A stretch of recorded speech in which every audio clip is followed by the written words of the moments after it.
फरमाते हैं ऐसा जन्नत है जो भी इसे धारण कर लेता है इसका बंटवारा नहीं होता। संसार की जितनी भी धन संपत्ति है उसे परिवार वाले बांट लेते हैं, उसे पुत्र भी ले लेते हैं और पुत्रियां भी उसे ले लेती है। लेकिन एक नाम का धन ही ऐसा है, इसे कोई नहीं लेता। इसे ना कोई चोर चुरा सकता है, ना कोई डाका लगा सकता है, और ना ही ये मैला होता है, और ना ये धूप में सूखता है। ये बड़ा ही अनमोल धन है, जिसे प्राप्त हो जाता है वो धन्य धन्य हो जाता है।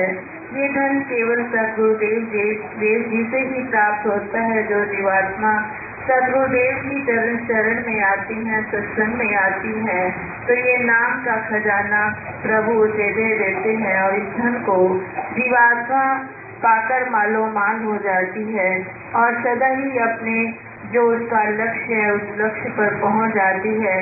क्योंकि संसार में आकर जीवात्मा अपने आप को भूल जाती है। जब भूलती है, जब हम रास्ता ही भूल जाते हैं, तो रास्ते से भटक जाते हैं, तो हमें अपना घर नहीं मिलता। क्योंकि संसार में जितनी भी जीवात्माएं आई हैं वो अपने रास्ते से भटक गई। अगर ना भटकती तो प्रभु चरणों में जो उनका घर है, प्रभु घर में उनका निवास है, तो वहाँ जीवात्मा पहुँच जाती। लेकिन नहीं पहुँचती। संसार में मोह माया में भटक कर अपने रास्ते से भ्रमित हो जाती है, भूल जाती है।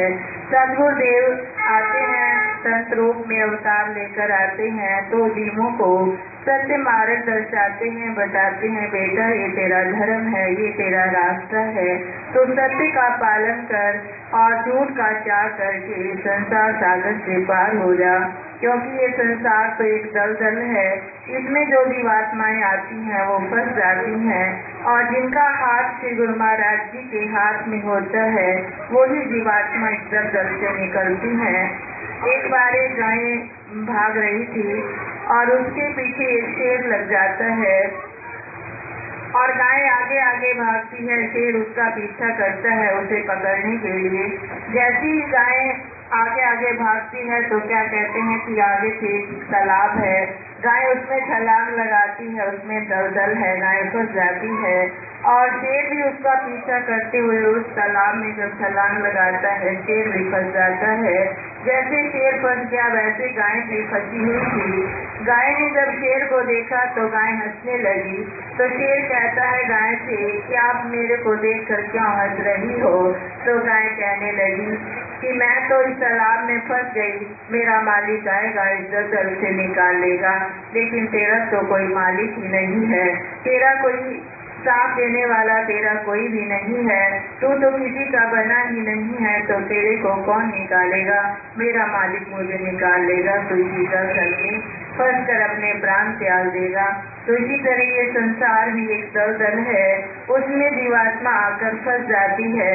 समय समय पर महापुरुष आते हैं, जीवों को चेताते हैं, उन्हें याद दिलवाते हैं कि बेटा ये तुम्हारा घर नहीं है जिसे तुम अपना घर समझे बैठे हो। घर तो तुम्हारा उस मालिक की दरगाह में ही, उनके चरणों में तुम्हारा घर है, जहाँ से तुम बिछड़े हो आखिर तुम्हें मिलना भी वही होगा जाकर। तो प्रभु अपनी कृपा से जीवों को सन्मार्ग दर्शाते हैं, सदा अपने चरणों की ओर उन्हें लगाते हैं और अपने ध्यान में उन्हें लीन कर देते हैं। अपना सच्चा नाम धन देकर उन्हें मालो माल कर देते हैं। जो जीवात्मा उस धन को पा लेती है वो जीवन में सुख को अपना देती है और संसार में विचरते हुए कमल के भांति न्यारी रहती है। चाहे संसार में सारे काम भी वो करती है, लेकिन वो संसार में लिप्त नहीं होती।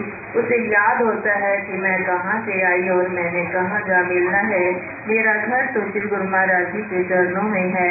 जब तक उस चरणों में जा नहीं मिलती तो हम हर प्रयास करते ही रहते हैं, सिमरन भी करते हैं, सेवा भी करते हैं, दान भी करते हैं, पुण्य भी करते हैं, सारे साधनों को अपनाते रहते हैं। जब श्री गुरु महाराज जी की मौज होती है तो उन्हें अपने चरणों में जगह दे देते हैं। तो सदा श्री गुरु महाराज जी की बड़ी बड़ी कृपा है जो हम श्री गुरु महाराज जी की शरण में आए हैं और सदा श्री गुरु महाराज जी के ध्यान अपने उनके चरणों में अपने ध्यान को लगाना है और सदा प्रभु के गीतों को गाना है। जीवन का सच्चा सुख केवल सद्गुरुदेव की ही शरण में है। बोलो जयकारा बोल मेरे श्री गुरु महाराज की जय। बोलो साचे दरबार की जय। बोलो